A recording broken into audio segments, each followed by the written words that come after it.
మాజీ CM Jagan party ప్రక్షాళన దిశగా అడుగులు వేస్తున్నారు. ఓటమి తర్వాత పార్టీలో చేపట్టాల్సిన మార్పులపై కసరత్తు ప్రారంభించారు. ఎన్నికల ఫలితాల తరువాత ముఖ్య నేతలతో వరుసగా నిర్వహించిన సమీక్షల తరువాత కీలక నిర్ణయాలకు సిద్ధమయ్యారు. అందులో భాగంగా పార్టీ ముఖ్యుల బాధ్యతల్లోనూ మార్పులు చేస్తున్నారు. రాష్ట్ర స్థాయి నుంచి నియోజకవర్గం వరకు అవసరమైన మార్పుల దిశగా జగన్ తన కసరత్తు ముమ్మరం చేశారు. ఎన్నికల్లో ఓటమితో జగన్లో మార్పు కనిపిస్తోంది.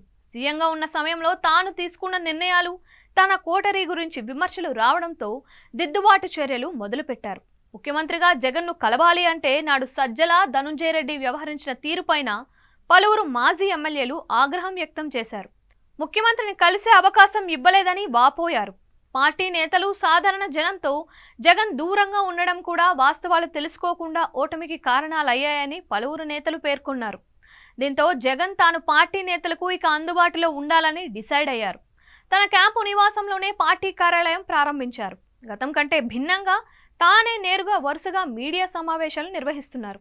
గతంలో ప్రతి అంశంలో స్పందించే సజ్జల పూర్తిగా సైలెంట్ అయ్యారు. జగన్ సమీక్షలకు హాజరవుతున్నా మీడియా ముందుకు రావటం లేదు. పేర్ని నాని ద్వారా పార్టీ వాయిస్ వినిపించే ప్రయత్నం చేస్తున్నారు. పార్టీకి కొత్తగా అధికార ప్రతినిధుల నియామకంపై జగన్ కసరత్తు చేస్తున్నారు. సజ్జల కేవలం పార్టీ వ్యవహారాల్లో పరిమితం కానున్నారు. పార్టీ నేతల సమన్వయ బాధ్యతలను విజయసాయిరెడ్డి, సుబ్బారెడ్డికి అప్పగించాలని డిసైడ్ అయ్యారు. రీజనల్ కోఆర్డినేటర్లలోనూ మార్పులు జరగనున్నాయి. అదేవిధంగా పార్లమెంటరీ జిల్లా అధ్యక్షుల మార్పు ఖాయమైంది.